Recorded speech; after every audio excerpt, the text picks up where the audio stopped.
Bonjour et bienvenue sur Allo fait dodo, le podcast SOS des parents qui vous aide à vous sentir épanoui, reposé et surtout serein dans votre rôle de parent. Du sommeil des tout-petits au sommeil des parents, en passant par le portage, l'allaitement, la motricité, l'alimentation de nos enfants et ses troubles parfois, le chemin des parents est loin d'être un long fleuve tranquille. Les experts de l'univers fait dodo vous aident à dénouer les nœuds du quotidien et à vous sentir plus confiant et apaisé chaque jour. Qu'il s'agisse des professionnels du sommeil, de la nutrition pédiatrique, que nous parlions d'hypnothérapie, de naturopathie, de sophrologie ou encore de pratiques du yoga et j'en passe, toutes ces pratiques sont complémentaires et pourront vous aider jour après jour. Un point commun ? Une énorme dose de bienveillance et de parentalité positive. Dans ces épisodes, témoignages, nous donnons justement la parole aux parents qui ont suivi des accompagnements, qui ont bénéficié de consultations des experts de l'univers fait dodo ou de leurs partenaires. Il est temps pour moi de vous laisser avec mon ou mes invités du jour pour découvrir leur parcours et l'histoire toujours unique qu'ils souhaitent nous partager. Bonne écoute à tous. Bonjour Lise. Bonjour Aurélie. Lise, bienvenue sur ce nouvel épisode de Allo fait dodo. Merci. Je suis ravie de vous recevoir pour aujourd'hui discuter avec vous du sommeil de votre petit Raphaël. Alors Raphaël, il a 2 ans et demi aujourd'hui. Ça n'a pas toujours été simple pour son sommeil. Il y a eu des hauts, des bas, d'après ce que j'ai compris. Vous allez nous expliquer tout ça. Ce que je vous propose, c'est de commencer par nous dire un petit peu quel a été finalement votre parcours avec Raphaël, en tout cas son parcours depuis sa naissance. Peut-être la composition de votre famille et puis surtout les troubles du sommeil que vous rencontriez avec Raphaël ou que Raphaël rencontrait. Est-ce que c'était plutôt sommeil de jour, sommeil de nuit ? Enfin bref, qu'est-ce qui se passait et qui a fait qu'aujourd'hui, vous vous êtes fait accompagner par Fait Dodo. Oui, très bien. Alors, je suis en couple avec Cédric, je parle un peu du papa quand même, parce qu'il est important, depuis 10 ans. Et donc, on a eu Raphaël il y a 2 ans et demi. Donc, ma grossesse s'est super bien passée. En revanche, l'accouchement, un peu compliqué. Il a fait, au tout début de la poussée, en fait, il a fait une détresse respiratoire. Donc les choses se sont accélérées. J'ai eu un accouchement instrumentalisé, des suites de couches compliquées et surtout on me l'a posé un tout petit peu, quelques secondes, et puis après il est parti pendant au moins 20 minutes. Alors il y avait le papa avec lui, mais pour faire des examens, etc. Alors tout s'est bien passé, mais c'est vrai que ça a été un accouchement, pour moi un peu traumatisant. Donc une arrivée dans le monde un peu fracassante. Et après, par contre, c'était un bébé plutôt calme.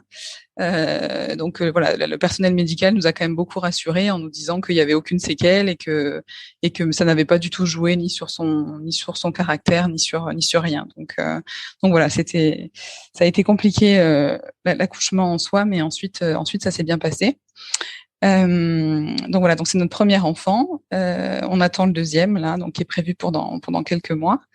Et en fait, assez rapidement, moi j'ai constaté pendant mon congé maternité que Raphaël avait des difficultés pour s'endormir seul. Le premier mois globalement, ça s'est bien passé. Enfin, je le posais, il dormait. Je trouvais ça assez fluide. Et puis il a commencé à être un peu plus grognon. Je sentais que j'ai mis un petit moment à comprendre d'ailleurs que c'est parce qu'il avait du mal à trouver le sommeil. Et du coup, en fait, pendant quasiment tout mon congé maternité, il dormait, en tout cas les siestes de jour, uniquement sur moi. Donc sur moi, il arrivait à dormir 2-3 heures. Et en revanche, dès que je le posais ou que j'essayais de l'endormir dans son lit, ça durait maximum 40 minutes en fait. Donc j'ai passé mon congé maternité avec mon bébé, soit en portage, soit assis sur le canapé. Mais c'est vrai que je sentais vraiment que la présence était nécessaire pour lui en fait. Et globalement, on a compris grâce à Fait Dodo qu'il avait vraiment développé une dépendance à la présence et on n'a jamais vraiment réussi à passer outre ça. Et la situation s'est un peu dégradée en fait quand on est parti en vacances d'été. Il avait 1 an et demi. donc il y a presque un an. Et alors là, dans un environnement complètement différent, il n'y avait pas forcément de lit à barreaux. Enfin voilà, un lit différent, un environnement différent. Là, ça a été vraiment la cata. On mettait presque 2 heures à l'endormir tous les soirs.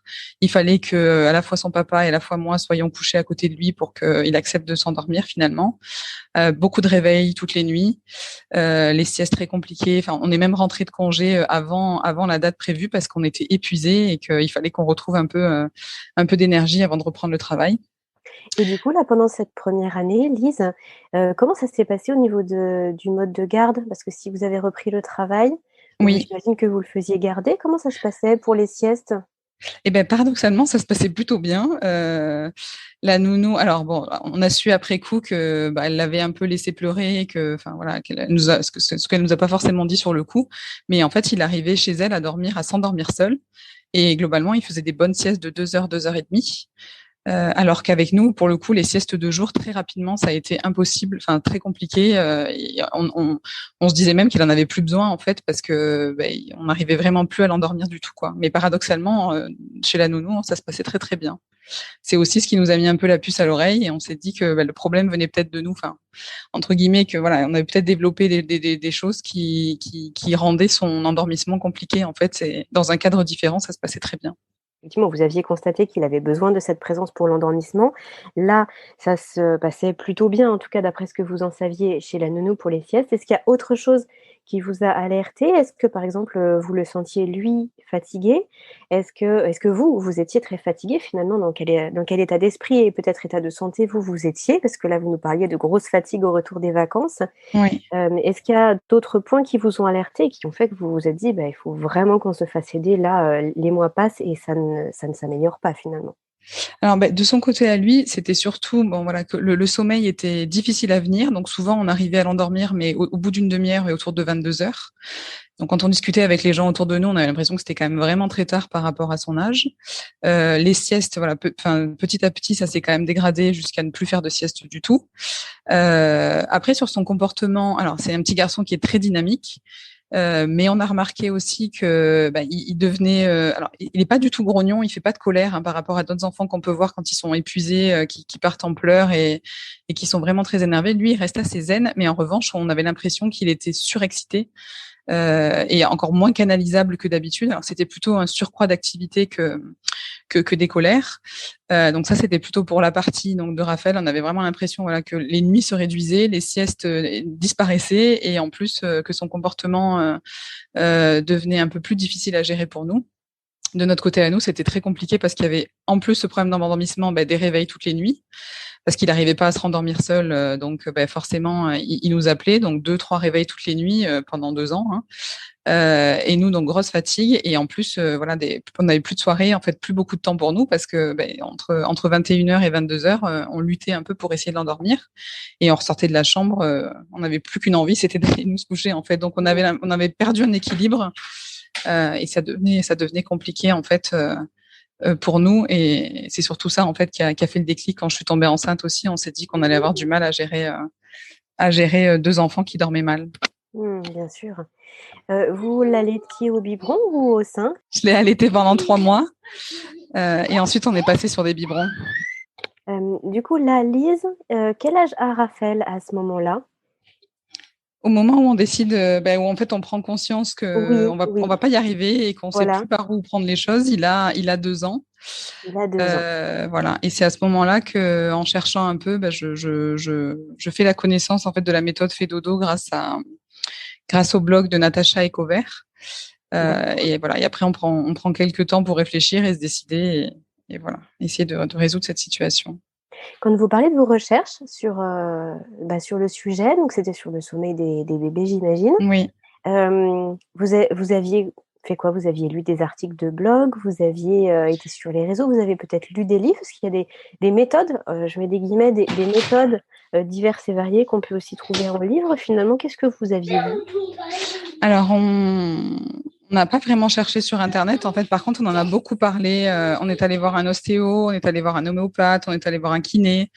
En fait, comme on trouvait pas la cause, enfin, on savait pas, on a mis du temps à comprendre que c'était plus psychologique que physiologique. On a cherché un peu, auprès des professionnels de santé des explications. On en a beaucoup parlé aux amis et aux familles. Et on a eu, à peu près aucun conseil, en tout cas, qui s'est révélé être efficace. Et donc c'est à ce moment-là que, en fait, je suis tombée sur des articles de blog, mais on n'a pas du tout essayé de méthode, on n'a pas acheté de livres, dans un premier temps, en fait, on s'est contenté de chercher des solutions auprès des professionnels de santé, même sages-femmes, etc. Et puis je suis tombée sur cet article qui détaillait une situation qui était très similaire à la nôtre avant que le problème soit réglé pour cette personne-là. Et en fait, le parallèle était vraiment assez fort. Et c'est comme ça qu'on s'est décidé en fait à passer avec Fedodo pour l'accompagnement. D'accord. Alors du coup, comment ça se passe à ce moment-là? Vous prenez un rendez-vous? Vous êtes, en contact avec qui? Comment ça se passe finalement? Expliquez-nous tout. Alors du coup, on se renseigne un peu sur le site qui est assez bien fait. On voit il y a un détail de la méthode, les tarifs, toutes les informations à ce niveau-là sont bien renseignées. Et ce qui Un est super détail chouette, de la philosophie, vous voulez dire, c'est ça, Fedodo? c'est ça. Ouais. Et en fait, ce qu'on nous avait, en gros, ce que les gens nous disaient, c'était soit c'est normal, ça va passer, il faut attendre l'école, soit il faut le laisser pleurer. Et là, en fait, on avait l'impression qu'on allait trouver une méthode, au contraire, qui était respectueuse de l'enfant, avec un vrai accompagnement émotionnel. Donc, c'est assez détaillé sur le site. Et puis, il y a un premier rendez-vous de 15 minutes là qui est gratuit. Alors, il a duré plutôt 30-35 minutes dans notre cas. Et on s'est dit, on va voir. On va voir le diagnostic entre guillemets et la première approche. Et puis, si ça nous convient, on continuera comme ça, quoi. D'accord.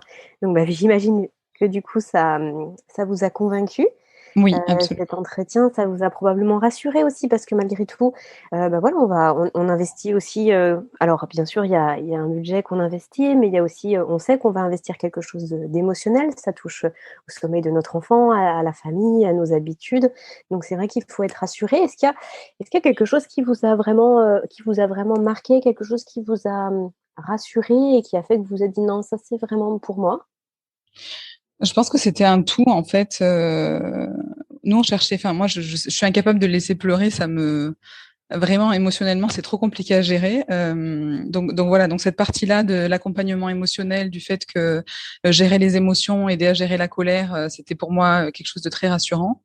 Il y a quand même aussi, ça s'appuyait, j'avais l'impression sur, c'est pas une impression, hein, ça s'est confirmé, mais sur des données assez théoriques et un peu scientifiques. J'avais l'impression qu'il y avait un vrai cadre et une vraie méthode en fait, alors que nous on tâtonnait en fait jusqu'à présent, on n'avait jamais eu d'informations vraiment claires là-dessus. Donc le fait qu'on nous parle d'horaire, de routine, que vraiment on essaye les choses étaient cadrées en fait, et on avait l'impression que du coup ça allait vraiment nous apporter quelque chose.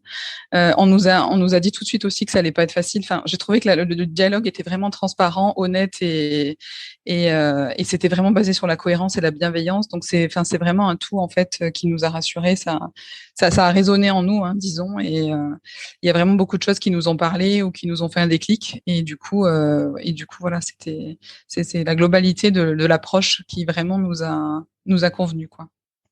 Vous avez un accompagnement avec Caroline, Lise? Alors, on a commencé avec Élise et puis ça s'est un peu compliqué parce que Raphaël est tombé malade en plein pendant l'accompagnement et du coup on a terminé avec Caroline. Donc on a eu deux personnes, deux coachs. D'accord.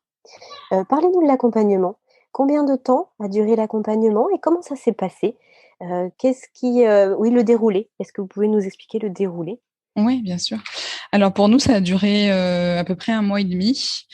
Donc ça a commencé, ça commence par un rendez-vous assez long, hein, de plusieurs heures où on détaille le plan de sommeil, du coup qui était adapté personnellement à Raphaël, où ça mélange à la fois de la théorie, donc des choses qu'on a complètement découvert nous, hein, sur les temps de sommeil, les durées d'éveil, le cycle du sommeil, des choses comme ça dont on n'avait jamais entendu parler, les hormones qui rentrent en jeu. C'est quand même assez cadré et assez rassurant de savoir qu'on part d'une base entre guillemets scientifique, et ensuite du coup on adapte. Le plan a été adapté à Raphaël, hyper bien détaillé. Et en gros, on a eu un début qui était on a trouvé ça plutôt facile. Donc on a dû faire quelques changements, un changement de lit, l'endormissement passé par le papa et plus par moi. Et on a accompagné progressivement en fait Raphaël faire moins de dépendance. Donc tout ça c'est vraiment bien encadré avec des étapes. On a un suivi sur Excel qui est personnalisé. On a du coaching 2 fois par semaine, etc. Pardon, il vient de faire irruption de nouveau. Et donc un début qui s'est plutôt bien passé.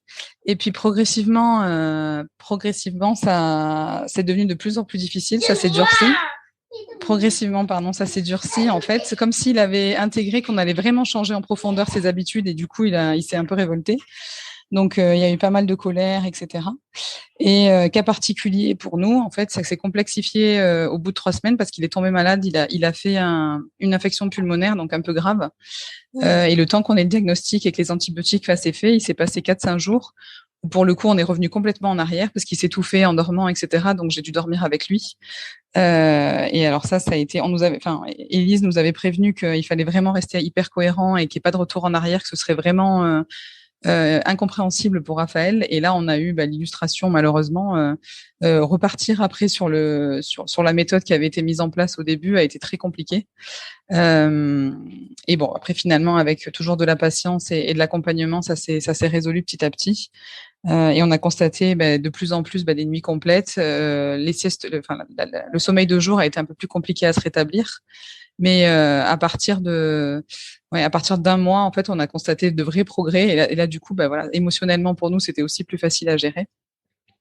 Donc voilà. Mais vraiment, le fait qu'il y ait cet accompagnement aussi pour les parents 2 fois par semaine. Enfin, on pouvait échanger sur un groupe WhatsApp et souvent, elle nous rassurait en nous disant, j'ai déjà eu le cas. Enfin, on se sentait moins seul en fait dans notre galère en sachant qu'elle avait déjà traité des cas similaires en fait et que les réactions étaient normales et attendues en fait. On avait vraiment besoin de se sentir rassuré sur la façon dont ça se passait. Oui, bien sûr, parce que là, finalement, lui, il a vécu une grosse vague il se passe quelque chose de nouveau, il faut que je m'adapte, il y a des colères. Et puis après, retour à comme c'était avant. Mais finalement, vous avez vécu les mêmes vagues avec tous les chamboulements émotionnels que ça peut générer aussi. Et puis l'inquiétude aussi, de toute façon, vous deviez être inquiet pour lui, il le ressentait, donc bien sûr, ça se transcrit sur le sommeil aussi. Donc c'est pas évident, mais finalement, tant mieux que ce soit tombé pendant l'accompagnement et pas quelques mois après, parce que finalement, ça vous a rassuré et vous avez pu être accompagné pendant cette phase-là. Exactement. Du coup, là, Raphaël, il faisait donc après les 1 mois dont vous nous avez parlé, il faisait ses nuits, il faisait ses siestes ou sa sieste dans la journée. Ça, c'était établi pour vous, c'était serein? Ouais, alors les nuits, c'est revenu. Bon, elle nous avait prévenu ça aussi. Le sommeil de nuit revient beaucoup plus facilement dans les clous entre guillemets que le sommeil de jour. Donc au bout d'un mois, on a eu des nuits complètes. Depuis, toujours, on a des nuits complètes. Donc ça, c'était génial. Le sommeil de jour a mis un peu plus de temps et il est toujours un peu moins facile que chez la nounou. Enfin, il dort vraiment un cycle de sommeil, parfois 2, mais c'est quand même un peu plus compliqué. Mais voilà. Mais en tout cas, sur la durée, ça a fonctionné et c'est toujours le cas aujourd'hui. Donc voilà, ça a d'abord passé par la nuit pour après se stabiliser sur la journée. Il a pris ses marques petit à petit. Oui, c'est ça. Par rapport à ce que vous nous disiez tout à l'heure sur son comportement, sur le fait qu'il était hyperactif, qu'il était très, très en éveil, est-ce que vous avez eu l'impression qu'à force que sa dette de sommeil soit épongée et qu'il trouve plus de sérénité dans ses cycles éveil-sommeil tout au long de la journée, c'était plus facile pour lui de se canaliser par rapport à tout ça, ou alors ça reste vraiment dans son tempérament?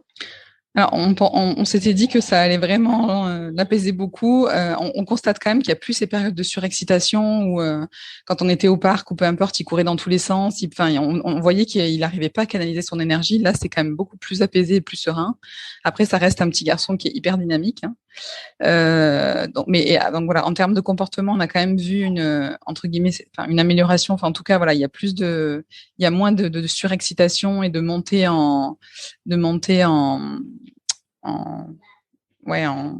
énergie, quoi. Après, c'est surtout, je trouve, au niveau de son rapport avec le sommeil qu'on a vraiment vu un changement. Parce que dès qu'il a su parler au bout d'1 an et demi, dès qu'on lui disait, Raphaël, c'est l'heure de faire la sieste ou on va aller au dodo, dès qu'il a su dire non et dodo, ça a toujours été non, pas dodo. C'était catégorique et c'était, tous les jours. Et là, au contraire, ça fait quelques semaines on voit qu'il a plus cette appréhension-là. Et au contraire, quand on est en train de dîner ou de déjeuner, il nous dit de lui-même, après on va au dodo. Mais juste comme s'il avait intégré que c'était le cycle normal et qu'il y avait plus d'appréhension. C'est plus au niveau de l'appréhension de l'endormissement et du sommeil qu'on a constaté une vraie amélioration. Oui, vous sentiez qu'il était vraiment mal à l'aise avec son sommeil, finalement, que c'était un moment désagréable pour lui et c'est devenu finalement en quelques semaines quelque chose d'agréable où il ressentait que ça lui faisait du bien. C'est ça. Désolée, il est encore là. Exactement, ouais. On a senti vraiment que l'apaisement, c'était pour nous, mais c'était aussi pour lui et que c'était vraiment un service qu'on lui avait rendu de lui permettre de gagner en autonomie là-dessus et de plus avoir cette appréhension qu'il avait. Et je pense que Raphaël doit sentir qu'on parle de lui et il doit se dire: «Je veux intervenir dans mon podcast». Ça, c'est possible. Lise, justement, parlez-nous de vous. Comment ça s'est passé pour vous, justement, en tant que parent? Vous nous disiez tout à l'heure que ça avait été important que vous vous sentiez accompagnés par rapport à cette période où Raphaël est tombé malade. Et puis pour tout le reste, est-ce qu'il y a eu vraiment des moments qui ont été difficiles à vivre? Vous parliez notamment de phases de colère pour Raphaël au début. Comment ça s'est passé pour vous, toutes ces phases-là? Et puis après, est-ce que vous avez pu retrouver, vous, un sommeil serein à partir du moment où Raphaël a commencé à faire ses nuits? Parce que finalement, c'est pas toujours évident au bout de 2 ans de pouvoir avoir un retour au sommeil en tant que parent. Comment ça s'est passé? C'est exactement ça, ouais. Oui, alors émotionnellement, ça a été très difficile à la fois pour Cédric et pour moi. Alors, je pense plus pour moi parce que je suis plus émotive, mais de gérer, de devoir, même si, alors heureusement, il y avait cet accompagnement par la colère avec des respirations, etc., qui nous a beaucoup aidé aussi. Mais c'est vrai que les émotions sont un peu exacerbées, de voir votre enfant un peu dans le désarroi comme ça. Alors pourtant, on lui a beaucoup parlé aussi. Ça faisait partie de la méthode de lui expliquer qu'on était inquiet pour lui, ce qu'on allait mettre en place, etc. Donc on a vraiment eu l'impression de l'accompagner, mais émotionnellement, voilà, c'est pas facile à vivre et on a compris aussi que de lui épargner toutes les émotions négatives, c'était pas forcément lui rendre service. C'est ce qu'on avait plus ou moins essayé de faire et mis en place, et ce qui avait abouti sur en gros cette dépendance qu'il avait développée. Donc il a fallu rectifier le tir. Ça a été aussi pas mal de remises en question pour nous, parce qu'on a eu l'impression d'avoir mal fait. Alors toujours en essayant de faire du mieux possible. Mais voilà, voilà, c'est une remise en question de se dire, au bout de 2 ans, notre enfant dort pas, il y en a d'autres qui dorment. Qu'est-ce qui s'est passé en fait? Donc voilà, un peu de tristesse, un peu des émotions, voilà, pas forcément toujours évidentes à vivre. Il faut vraiment arriver à rester cohérent dans le couple. Sauf que là, c'était Cédric qui gérait beaucoup en fait la partie sommeil, lever dans la nuit, etc. Donc il y a eu plus de fatigue aussi à ce moment-là parce que le changement a induit des réveils encore plus fréquents. Donc voilà, donc globalement pas trop évident pour nous. Et puis quand on a vu au fur et à mesure qu'il moi aussi je suis contente de te voir. Quand on a vu qu'il arrivait après à faire des nuits complètes, ça nous a beaucoup rassurés. On a gagné en sérénité et on a mis quand même, moi j'ai mis bien 2-3 semaines à retrouver des nuits complètes moi-même, parce qu'en fait on était quand même un peu sur le qui-vive. On était habitué à se réveiller, à tendre l'oreille en fait au moindre bruit, et donc ça a mis un peu de temps à se remettre en place pour nous aussi. Donc là, on a retrouvé tous des nuits complètes. Nous, on a retrouvé des soirées aussi à 2 parce qu'on le couche beaucoup plus tôt. On arrive à le coucher, à l'endormir beaucoup plus tôt qu'avant. Donc voilà. Et au fur et à mesure en fait que l'appréhension de Raphaël baissait, nous aussi on a regagné en sérénité et en confort, quoi. Sur l'ensemble de l'accompagnement, vous aviez 2 rendez-vous téléphoniques avec soit Élise, soit Caroline, justement pour faire le point sur tout ça? Oui.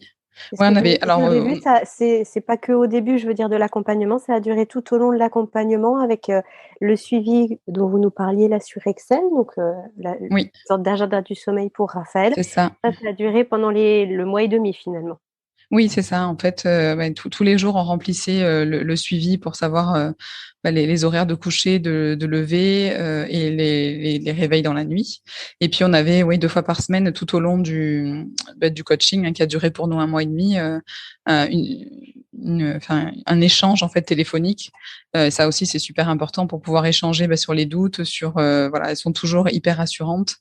Et pleine de bons conseils en fait. Donc souvent il faut légèrement adapter quelques petites choses Il y a quand même, enfin voilà, c'est un gros changement pour tout le monde, donc d'être accompagné aussi régulièrement et puis c'est voilà et on sent que c'est pas uniquement le bien-être de l'enfant qui les concerne entre guillemets, mais aussi celui des parents. Donc il y avait un rôle un peu psy qui, quand on est face à des émotions comme ça et des remises en question, ça nous a fait beaucoup de bien. Je pense que c'est indispensable et vraiment on a beaucoup apprécié tous ces échanges et ce suivi, voilà, d'avoir vraiment l'impression on n'était pas tout seul et que il y avait le cadre et la méthode, mais il y avait aussi voilà des ajustements possibles, des moments où on devait être rassuré et voilà. Donc ça, c'était vraiment c'est un gros point positif du coaching pour nous. Ouais. Mmh. Là, cet accompagnement, Lys, il s'est terminé il y a 3-4 mois maintenant? 2 mois, pardon, ça doit faire ouais 2 mois, c'était mi-mai. Ah, c'était d'accord, il y a 2 mois. Oui. OK. Vous nous avez dit qu'aujourd'hui, le sommeil de nuit, il était, vraiment OK. Oui. Le sommeil de jour, ça dépendait. Il pouvait y avoir des siestes qui étaient un petit peu plus longues que d'autres. Mais vous, comment vous vous sentez par rapport à ça? Est-ce que vous vous sentez sereine? Est-ce que vous avez l'impression que ce qui a été mis en place, c'est quelque chose qui est vraiment acquis maintenant pour vous? Je veux dire des bases solides par rapport au sommeil de Raphaël? Ouais, complètement, complètement. On appréhendait même le fait de le faire dormir chez les grands-parents, de faire des sièges chez les grands-parents ou ailleurs. Et même ça fonctionne. Donc oui, on a vraiment l'impression. Enfin, les nuits sont vraiment bien réglées. Il dort de 8h15 jusqu'à 6h30 sans problème. Bon, la sieste, ça va dépendre un peu des activités aussi qu'il fait le matin. Hein. S'il est plus ou moins fatigué, la pression de sommeil est moins forte. Donc ça dépend aussi de de ce qu'il fait dans la matinée, mais globalement, voilà, c'est intégré pour lui. Il y a plus d'appréhension. Et là, on a testé assez récemment, voilà, les nuits et les siestes chez les grands-parents, par exemple, et ça fonctionne de la même manière. Donc, on a l'impression, voilà, que vraiment ça a été intégré. Donc là, la prochaine étape, c'est de repartir en vacances cette année, en espérant que ce soit pas la même configuration que l'année dernière, mais c'est pareil, on a beaucoup échangé avec Caroline sur ce sujet-là aussi, parce que vraiment, ça a été un peu des vacances pour nous, et elle nous a donné aussi des clés, des pistes. On sait maintenant ce qu'il faut faire si jamais il y a éventuellement une dégradation, mais en tout cas, on n'en a pas constaté pour l'instant après 2 mois d'arrêt de suivi. Donc ouais, on a vraiment l'impression que c'est stabilisé et que même quand il est plus dans son environnement, il arrive à récupérer enfin voilà, à ne pas être déstabilisé et à bien dormir quand même. Mmh, il a vraiment pris confiance en sa propre capacité à dormir, finalement, lui, Ouais, c'est vraiment ce qu'on a l'impression, ouais, que en son autonomie, finalement. c'est ça. On a vraiment l'impression qu'on lui a rendu ce service-là, d'avoir moins d'appréhension par rapport au sommeil et d'arriver à s'endormir un peu partout et de bien dormir et d'être reposé et ouais, de savoir se rendormir aussi, ce qu'il n'arrivait pas à faire non plus. Donc ouais, ça a l'air acquis. On croise les doigts. Petite question, Lise, par rapport à quelque chose que vous nous disiez là au tout début de l'échange. Vous êtes enceinte aujourd'hui, donc vous êtes, dans l'attente du 2e Oui. petit frère ou petite sœur. Est-ce que, est-ce que du coup ça vous en aviez discuté avec, Caroline ou avec Élise? Et est-ce que vous vous sentez sereine par rapport à l'arrivée de ce nouveau bébé pour justement le sommeil de Raphaël? Parce qu'on sait bien que l'arrivée d'un deuxième dans une famille, c'est jamais évident pour le premier. Il peut y avoir des répercussions sur son sommeil, hein, d'ailleurs, que ce soit pendant la grossesse ou à l'arrivée du bébé. Est-ce que vous avez quelques clés par rapport à ça? Alors oui, on en a beaucoup parlé parce qu'évidemment, ça a été aussi le déclic de l'accompagnement et c'est enfin quelque chose que voilà, comme vous dites, hein, c'est un gros bouleversement probablement. Alors pour l'instant, il a l'air plutôt content, mais on sait jamais trop comment ça va se passer quand le bébé sera vraiment là. Donc on en a beaucoup parlé avec Caroline. On n'a que 2 chambres, donc elle nous a donné pas mal de conseils aussi sur garder le bébé avec nous, mais que pendant 2-3 mois, essayer de le placer ensuite avec Raphaël. Et que ça devrait normalement, si nous on n'est pas perturbé, en fait, ça devrait pas forcément le perturber lui non plus. Donc on verra, on tâtonnera là-dessus. Et ce qu'on a fait surtout, c'est que on s'est rendu compte en fait pendant cet accompagnement qu'il nous manquait, enfin, qu'on savait pas grand-chose en fait sur le sommeil. On s'était aussi beaucoup remis en question et on a un peu perdu confiance en nous, hein, disons. Et on a profité de l'opportunité que Fedodo proposait en fait une formation pour les jeunes couples ayant des enfants ou les futurs parents justement basé sur le sommeil de l'enfant. Et on a suivi cette formation pour reposer un peu les bases, essayer de stabiliser en fait les connaissances qu'on avait eues et voir comment on pourrait vivre au mieux en fait ces premiers mois avec le nouveau bébé et Raphaël en parallèle. Donc voilà, c'est un accompagnement en plus qu'on a pris. Et je pense que c'est un super investissement pour tous les futurs parents ou les parents de bébés en bas âge, parce que vraiment, je trouve qu'on n'est pas du tout accompagné, pas du tout suivi sur ces problématiques-là. Et on a découvert énormément de choses. Et moi, ça m'a énormément redonné confiance. Et voilà, je me dis que normalement, j'ai toutes les clés. Enfin, on a toutes les clés, en tout cas, pour que tout se passe bien avec le deuxième. Mmh. Donc, Alors juste du coup, je me permets de faire une bien sûr. précision Lise et vous me direz en fonction de votre expérience, n'hésitez pas à m'interrompre si je me trompe, mais du coup là, ce que vous avez eu avec Raphaël, c'était vraiment un accompagnement entre guillemets «sur mesure», Oui, en fonction de la problématique que vous rencontriez avec Raphaël, en fonction de son âge et cetera et vous avez eu l'accompagnement pendant plusieurs semaines. c'est ça. Là, la formation dont vous nous parlez, c'est, l'atelier que propose Caroline, chez Fedodo aujourd'hui, l'atelier Futurs Parents, qui Oui, est là pour le coup, généraliste, c'est-à-dire que du coup vous avez acheté la formation, vous y avez accès et ça concerne, la, l'arrivée du nouvel enfant de façon générale avec des données théoriques et des conseils pratiques à c'est mettre ça. en place, c'est ça? Exactement, oui, c'est ça. D'accord. Est-ce que vous souhaitez nous en parler en quelques mots? Qu'est-ce qui vous a, marqué, par exemple, là, dans cet atelier et qu'est-ce qui vous a vraiment, le plus, peut-être des choses qui vous ont intrigué ou des choses qui vous ont vraiment marqué pour l'arrivée du bébé et que vous avez pu mettre en place peut-être, dès maintenant par rapport à, je sais pas moi, aux commandes que vous allez faire, de matériel ou l'aménagement de la chambre, des choses comme ça? Ouais, ouais, en fait, un peu tout ça. Alors, cet atelier est plein de conseils. Alors, il y a de la théorie, ce qui est hyper rassurant. Moi, ce qui nous a vraiment, enfin, ce dont on n'avait jamais entendu parler et qui est vraiment important, je trouve, bah, c'est les temps de sommeil, les temps de réveil qui évoluent au fur et à mesure des semaines hein, de l'enfant, donc qui permettent, je pense, de bien cadrer, enfin, d'anticiper les signes de sommeil, de bien cadrer le sommeil et d'essayer de faire en sorte, enfin voilà, ça cadre en fait. La journée de bébé. Je pense que c'est hyper rassurant alors que quand moi j'ai mon premier congé maternité, j'ai tout fait un peu au feeling et je pense que ça m'aurait aidé de savoir ça. Donc la partie théorique est hyper importante. Et après il y a énormément de conseils pratiques au cours de cet atelier, en effet sur l'aménagement de la chambre. Alors bon, nous on a la contrainte d'avoir une chambre pour deux, donc on va voir comment on s'organise sur la luminosité, est-ce que c'est important ou pas, sur la température, sur voilà plein de conseils hyper pratiques euh, qui, je pense, bien adaptés et bien mis en place dès le début, vont nous permettre d'être plus sereins, nous en tout cas, et probablement au bébé de faire des meilleures siestes et des meilleures nuits. On parle aussi d'emmaillotage, donc ça j'en avais déjà entendu parler, mais on n'a jamais acheté de couverture d'emmaillotage et on va essayer aussi. Voilà, il y a pas mal de conseils pratiques et finalement avec du matériel enfin peu onéreux, enfin c'est pas des trucs il y a pas des trucs extraordinaires où il faut prendre du matériel luxueux enfin voilà, ou peu importe, mais c'est plutôt des petits conseils pratiques comment voilà sur globalement l'organisation du sommeil chez l'enfant. C'est un atelier qui dure combien de temps? Alors nous ça a duré c'était sur 2 heures et demie, il y a eu 3 sessions. Donc ça fait ouais, 7 heures de formation, au moins 7 heures de formation. Ouais. Mmh. Vous y avez eu accès comment, Lise?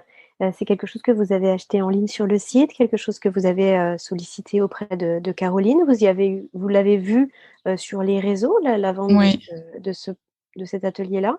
oui, c'est ça. Je l'ai vu sur les réseaux, donc ça tombait pile poil parce qu'après l'accompagnement, voilà, on s'était dit mon Dieu, mais en fait on sait pas faire quoi. Enfin, on n'a pas su faire correctement. Donc moi, ça commençait à me stresser un peu. Donc quand j'ai vu ouais, sur les réseaux que l'atelier était proposé, je me suis dit bah, fantastique. Juste quelques mois avant, ça va nous permettre de gagner en sérénité et en connaissance. Et ensuite, j'ai contacté, je crois que c'était Émilie, enfin la personne qui était mentionnée sur le post Instagram en l'occurrence. Et ensuite, c'est par mail, voilà. Enfin, l'inscription s'est faite par mail, le règlement sur le site, et voilà, c'est hyper facile à faire. Est-ce qu'il y a un message, Lise, pour conclure notre échange, est-ce qu'il y a un message que vous souhaiteriez faire passer aux parents qui nous écoutent aujourd'hui? Alors oui, euh, on dit, enfin nous, on nous a beaucoup dit, on en a beaucoup parlé, on nous a beaucoup dit, c'est normal, ça va passer. Juste, moi, voilà, pense que c'est important pour les parents de savoir que non, c'est pas normal un enfant qui dort pas. Enfin, c'est pas normal. En tout cas, c'est pas souhaitable et il y a plein de choses à faire pour faire en sorte justement que l'enfant retrouve et les parents retrouvent un sommeil serein. Donc tous les enfants n'ont pas la même problématique et souvent on a tendance à se comparer aux enfants des autres. Et parfois, on a l'impression que ça vient de nous, etc. Mais moi, je pense qu'il faut se dire qu'il y a des solutions, que il faut se faire aider, et notamment il y a des solutions, comme Fait Dodo, qui sont des solutions bienveillantes et respectueuses des émotions et de l'enfant en général, et qu'il n'y a pas uniquement des méthodes un peu plus barbare comme on peut entendre aussi. Donc voilà, donc ça existe, c'est possible, ça marche. Et finalement, je pense que ce qui est important aussi, et ce qu'on a constaté nous, c'est que c'est pas seulement nous rendre service à nous de retrouver un sommeil serein, mais c'est aussi rendre service à l'enfant. De pouvoir l'accompagner vers cette autonomie du sommeil, c'est hyper important et je pense que ça lui servira toujours en fait. Donc faut vraiment pas hésiter à sauter le pas et ne pas se dire que c'est normal de pas dormir et que son enfant ne dorme pas. Faut réagir et il n'est jamais trop tard. Nous on s'y est pris un peu tard. Je pense que ça a été aussi peut-être compliqué par moment parce qu'il y a eu la maladie au milieu, mais aussi parce qu'on avait des mauvaises habitudes depuis un moment. Je pense qu'il faut sauter le pas juste et se dire que ça marche et ça fait du bien à tout le monde, à toute la famille. Merci Lise pour ce message, c'est un message qui est très fort. Je vous remercie pour ce temps que vous nous avez accordé. On va vous laisser tranquillement retourner auprès de Raphaël, qui est tout plein de vie et qu'on a eu le plaisir d'entendre pendant ce podcast. Merci infiniment pour ce que vous nous avez partagé. Je vous souhaite une très bonne continuation et puis un bon repos à toute la famille et une bonne arrivée pour le nouveau petit bébé qui va pointer le bout de son nez dans quelques mois. Merci beaucoup, merci à vous. Au revoir Lise. Au revoir Aurélie. Comme nous venons de le voir au travers de ce partage d'expérience, la parentalité est toujours un chemin jonché d'embûches et de défis. Une main tendue pour se préparer sans stress ou pour gérer les moments difficiles fait gagner un temps et une énergie précieuse. Si ces quelques mots résonnent en vous, je vous propose de parcourir le site de l'univers Fait Dodo et de découvrir le travail des professionnels de la petite enfance qui peuvent vous aider. Cet épisode vous a plu ? Alors je vous invite à le partager et à le noter en nous accordant 5 petites étoiles. Cela contribue en un clic à faire connaître le podcast et à faciliter sa diffusion auprès des familles.